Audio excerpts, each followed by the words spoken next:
L'information reprend toute sa place sur RTI 1. Bonjour à tous, il est 13h. Séance plénière mardi à l'Assemblée nationale sous la houlette du président Adama Bictogo. Les députés ont adopté à la majorité 4 projets de loi. Parmi ces projets, celui portant politique nationale d'endettement et de gestion de la dette publique. On en parle dans cette édition. La Côte d'Ivoire participe au 7e forum annuel sur le financement de la santé à Washington. Le ministre de l'Emploi et de la Protection sociale, Maître Adama Camara, a présenté la politique développée par notre pays, un forum co-organisé par la Banque mondiale, l'USAID et le mécanisme de financement mondial pour les femmes, les enfants et les adolescents.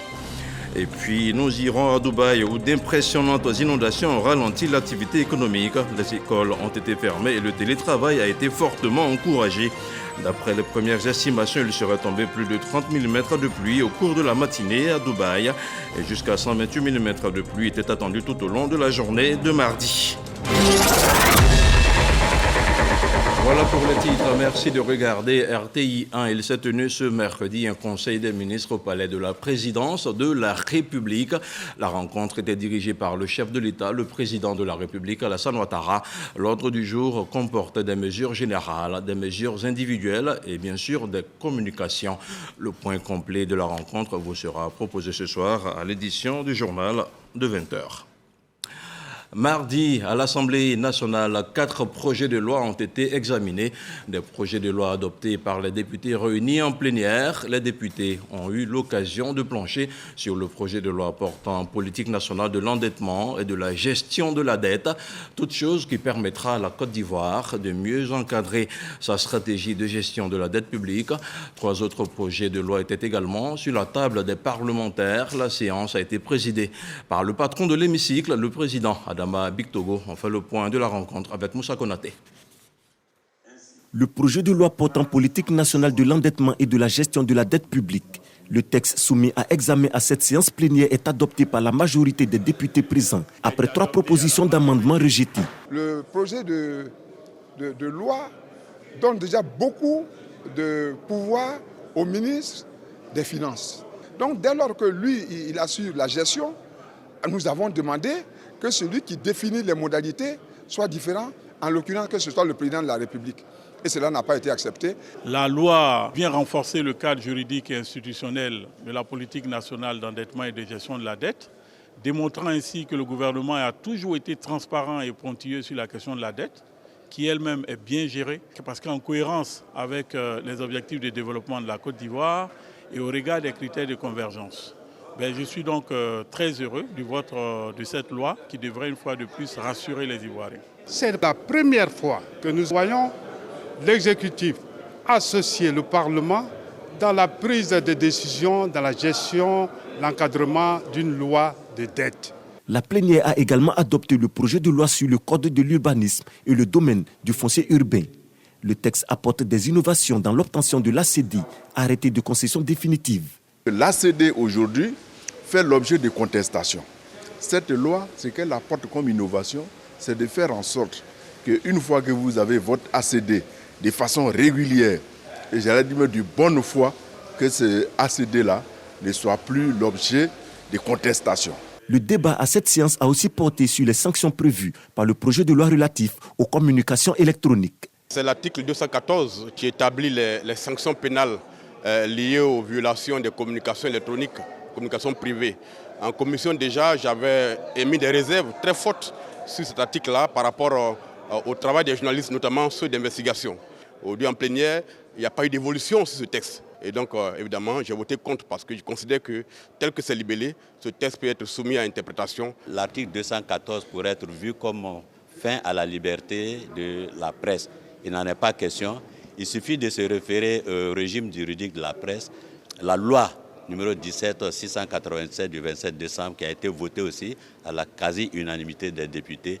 Je pense que la couverture de la liberté d'expression des journalistes est établie. Il faut le lire en son article 89 qui protège le journaliste. Le projet de loi relatif à l'extradition est le 4e texte adopté ce jour. Il permet, selon l'article 4, à la Côte d'Ivoire de remettre à un État tout ressortissant étranger faisant l'objet de poursuites pénales ou d'une condamnation prononcée par les juridictions de cet État. Le garde des Sceaux, ministre de la Justice et des Droits de l'Homme, Jean Sanson Kambilé, était lui devant le Sénat. Il a présenté devant la Commission de la Sécurité et de la Défense de la Chambre haute du Parlement le projet de loi relatif à la protection des emblèmes de la Croix-Rouge, du Croissant Rouge et du Cristal Rouge. La Côte d'Ivoire, tout en restant à la Convention de Genève et leurs protocoles additionnels, s'inscrit dans une utilisation juste et appropriée de ces emblèmes. Plus de détails avec Kader Sogodougou. Jean Sanson Kambilé, en sa qualité de garde des Sceaux, ministre de la Justice et des Droits de l'Homme, est porteur, au nom du président de la République, du projet de loi relatif à la protection des emblèmes de la Croix-Rouge, du Croissant Rouge et du Cristal Rouge.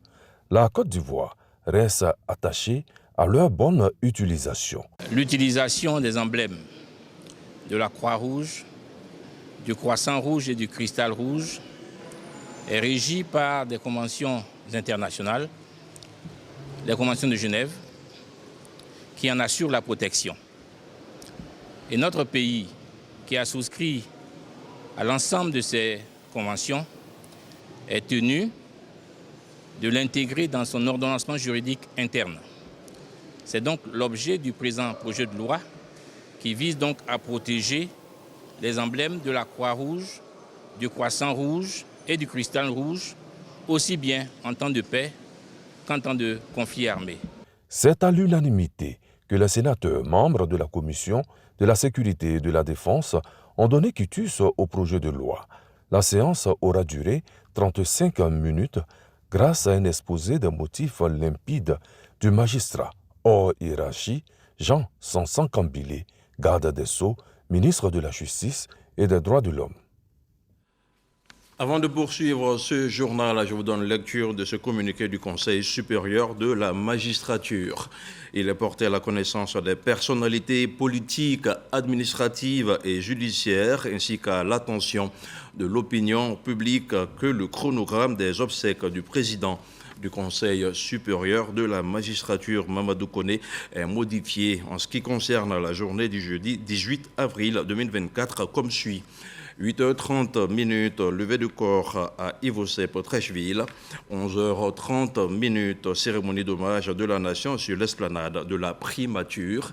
13h, hommage de la famille judiciaire au siège du Conseil supérieur de la magistrature, Sia Kokodi, fait à Abidjan le 17 avril 2024, signé le secrétaire général Kamara Siaka. Lundi dernier, le ministre de la Communication, porte-parole du gouvernement, recevait à son cabinet son homologue de la Tunisie, Amadou Koulibaly et Nizar Ben Nedji. On parlait de coopération bilatérale entre les deux pays. Les deux personnalités ont aussi évoqué le partage d'expériences et de bonnes pratiques dans le domaine de la communication et des technologies. La rencontre s'est tenue en marge de la 4e édition du Cyber Africa Forum. Plus de détails avec Jean-Marc Djadji. Nizar Ben Nedji, le ministre tunisien des technologies de la communication et de l'économie numérique, est en Côte d'Ivoire. Il est reçu au cabinet de son homologue ivoirien, Amadou Koulibaly, pour un partage d'expériences et un partenariat. Point à l'ordre du jour, le développement des médias et la transformation des services du digital en Afrique. Ce qui nous a intéressé le plus, c'est la stratégie de communication et la stratégie mise par le gouvernement ivoirien pour combattre donc le misinformation, les infox, surtout sur les réseaux sociaux. Et c'est une occasion pour partager avec notre homologue ivoirien nos projets, surtout pour diffuser la culture du numérique, la culture du digital en Tunisie. Il était important que nous puissions avoir des visions communes sur comment aborder cette question d'infox et au-delà de ces questions d'infox sur la nécessité d'avoir des populations qui soient formées à l'utilisation de toutes ces technologies-là qui aujourd'hui sont à leur disposition. Le ministre tunisien des technologies de la communication, Nizar Ben Nedji, est l'un des panélistes invités de la 4e édition de l'Africa Cyber Forum. Cette entrevue entre homologues ivoiriens et tunisiens renforce la coopération économique, culturelle et numérique entre les deux pays. Direction les États-Unis. À Washington, le ministre de l'Emploi et de la Protection sociale a participé à un panel portant sur l'avenir du financement de la couverture sanitaire dans le monde. Dans le cadre du 7e forum, Maître Adama Kamara a présenté les différentes initiatives portées par la Côte d'Ivoire en matière d'amélioration de la politique sociale et sanitaire, le tout sous le leadership du président Alassane Ouattara. Herman Guivé est notre envoyé spécial à Washington. Son reportage.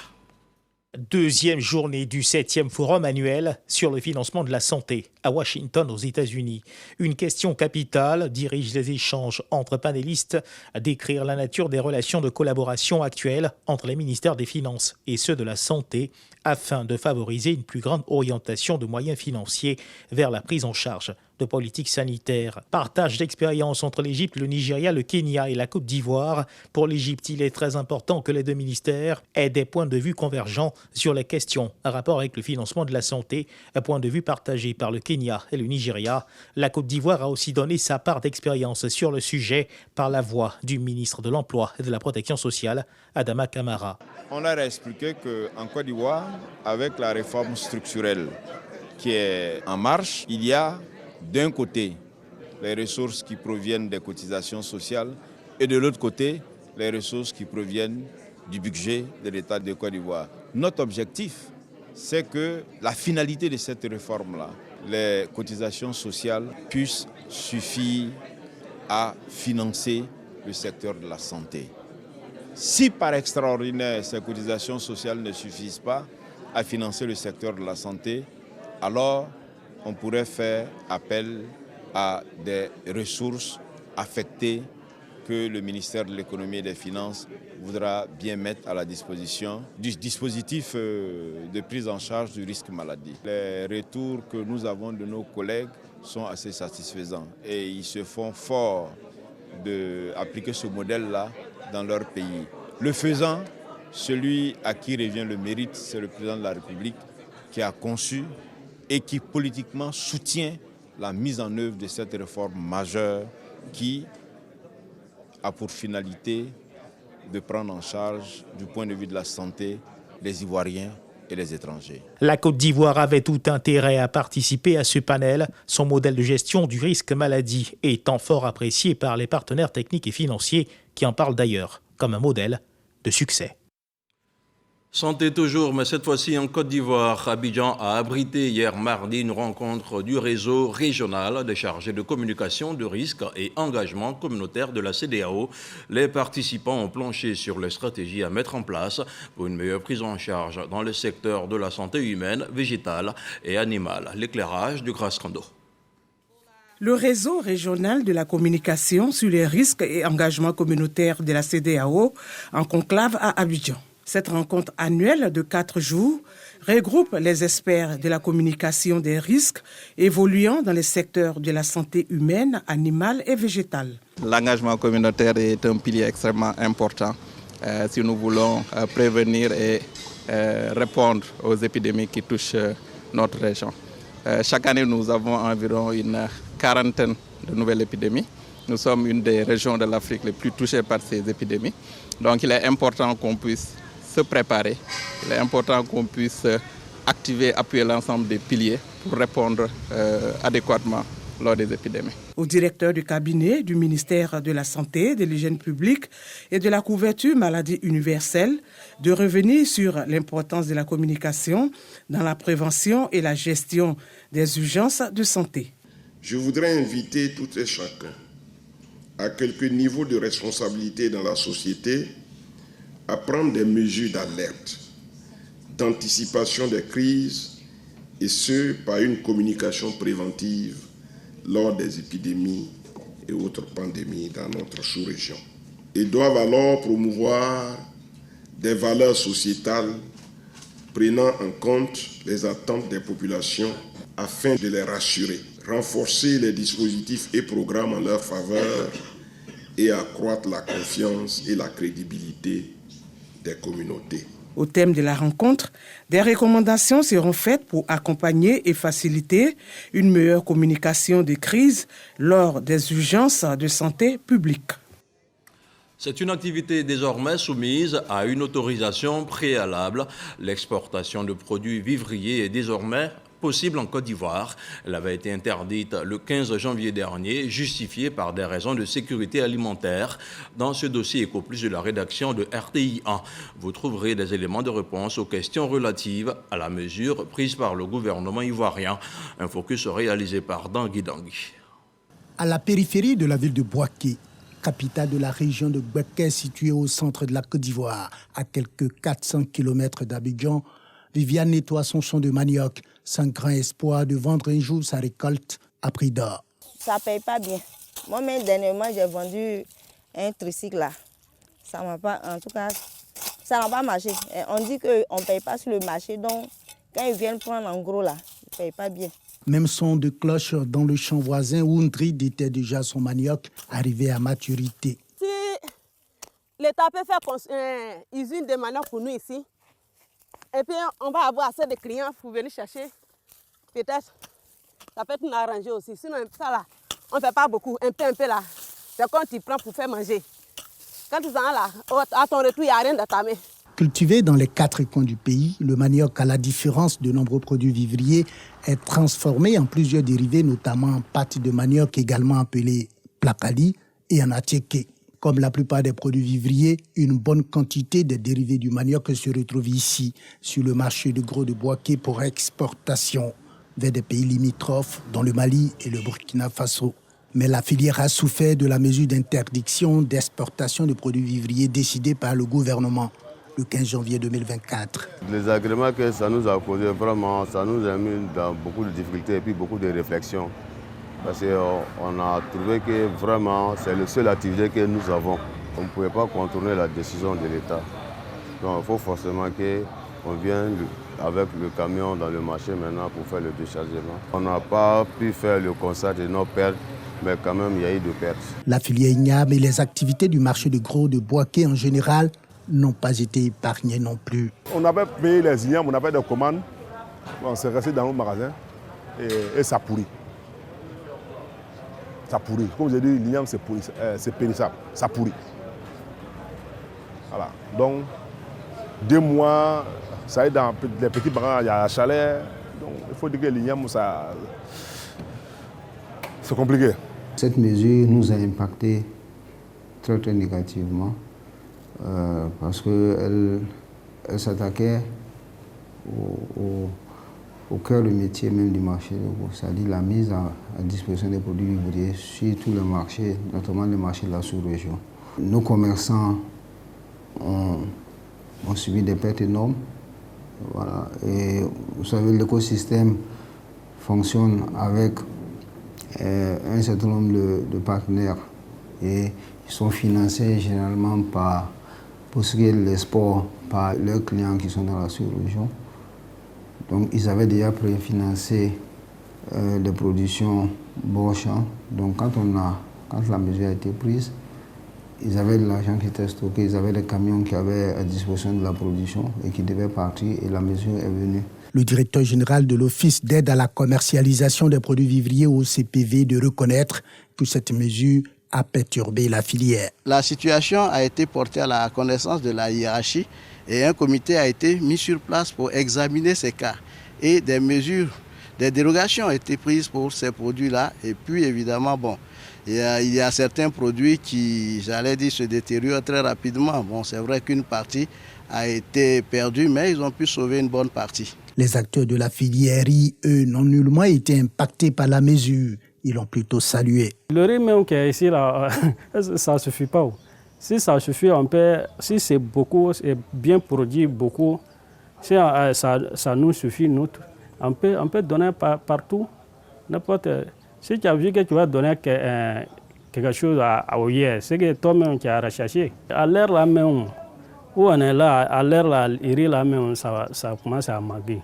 Cette mesure gouvernementale a eu des retombées positives sur le marché national. 7 jours après, nous avons fait un peu le tour des marchés.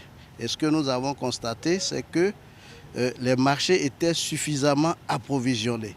En tout cas, les commerçants ont pu s'approvisionner et donc il y avait à manger pour tout le monde, aussi bien à Abidjan qu'à l'intérieur du pays. les grossistes avaient des stocks de produits dans leurs magasins. Et nous avons constaté effectivement que les prix également avaient baissé. Depuis le 22 février 2024, la mesure d'interdiction d'exportation de produits vivriers a été plutôt aménagée par le gouvernement. Le gouvernement a demandé que désormais toute exportation de produits vivriers soit soumise à une autorisation préalable. Ça veut dire quoi? Que nous allons observer, lorsque vous voulez faire sortir des produits du pays, nous allons observer les disponibilités au niveau local. Si la production qui est là peut nourrir les Ivoiriens et permettre d'exporter un surplus, on vous autorisera à faire sortir. Mais si nous rendons compte que ce qui est là n'arrive même pas à couvrir les besoins alimentaires de nos populations, alors nous n'allons pas vous permettre de faire sortir. Ou alors, si vous avez demandé à faire sortir 10 tonnes, nous vous demanderons de faire sortir 2 tonnes. Atteindre la souveraineté alimentaire avec à la clé l'autosuffisance en riz reste un défi pour la Côte d'Ivoire, où la population ne produit pas toujours ce qu'elle consomme, selon les experts. Un dossier à revoir sur RTI1. La 5e édition de Ramadan Karim, une lucarne islamique, s'est tenue dimanche dernier. La rencontre aura permis de récompenser les enfants qui ont fait l'effort de jeûner le mois de Ramadan. Avec les enfants, les valeurs de l'islam ont été partagées. Ahmed Traoré et Abou Sanogo pour le commentaire. Journée festive pour ces enfants musulmans venus de tous les quartiers du district autonome d'Abidjan pour prendre part à la célébration de la 5e édition du Ramadan Karim pour les enfants. Événement dédié aux enfants musulmans dans le but de leur offrir un cadre d'enseignement islamique et ludique. Après le mois du Ramadan, ils sont ainsi remerciés et encouragés pour avoir fait l'effort du jeûner.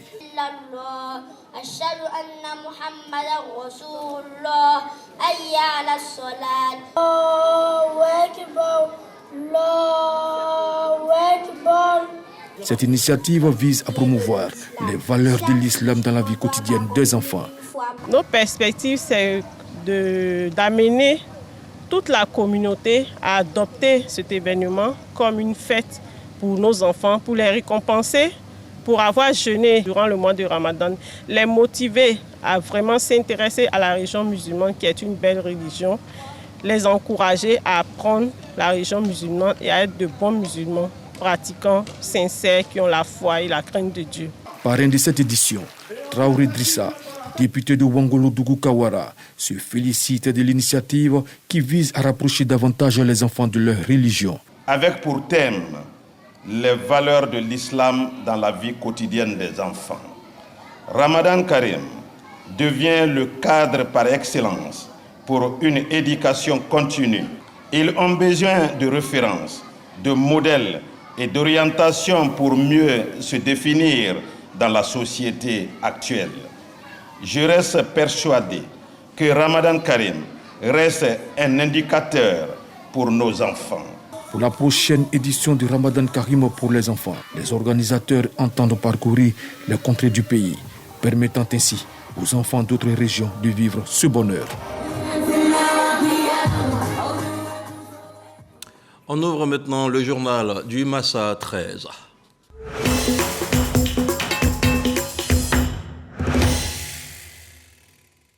La 13e édition du marché des arts du spectacle d'Abidjan a désormais son identifiant musical.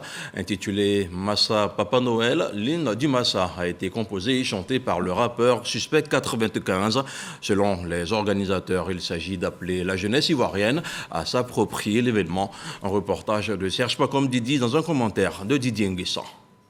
Bienvenue en Côte d'Ivoire, terre des burnis, terre de grâce et terre d'espoir, où la culture est la force de notre riche histoire. Une forme d'Aquaba, bienvenue à tous les artistes et professionnels des arts présents actuellement en Côte d'Ivoire pour la 13e édition du Massa. Intitulée Massa Père Noël, cette chanson est l'hymne officiel du Massa 2024.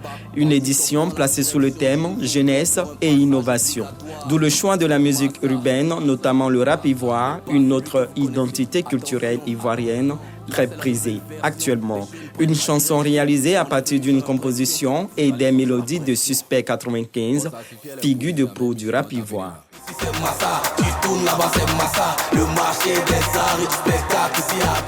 On a besoin aussi de rajeunir quelque part l'image du Massa. Donc j'en ai parlé avec Suspect et c'est lui qui a eu cette magnifique idée. Quand je lui ai dit mais tous les spectacles du Massa, c'est gratuit et en plus de ça, on fait venir des professionnels pour permettre aux artistes d'avoir des marchés, d'avoir des contrats et de pouvoir vivre de leur art. C'est là où il a dit c'est le Massa du Père Noël.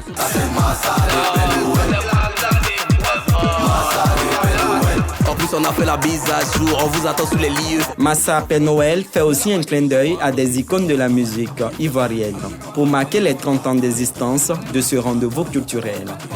Tu es béni, Ernesto, DJ, regarde comment tes petits enfants font danser. Mais la badigue, il faut avancer. C'est avec joie que je participe à cet événement. C'est tous les styles, parce que ce titre-là, c'est une sorte d'ambiance. Essayer de réunir tous les styles en vogue. Massa Père Noël, un hymne très rythmé à forte coloration de musique urbaine pour démontrer que les créations artistiques, les innovations musicales sont aussi des leviers du développement des industries, des arts et du spectacle africain. La célébration du Massa 2024 ouvre la porte à une autre célébration, celle de l'humour et du rire. La spéciale Bonjour 2024, une production de la RTI, se tiendra comme à l'accoutumée à Paris. Son producteur délégué Kassoum Bamba himself a été mardi soir l'invité de Kolo Koulibaly. Ensemble, ils ont évoqué les grandes dates de l'événement qui se tiendra dans la capitale française.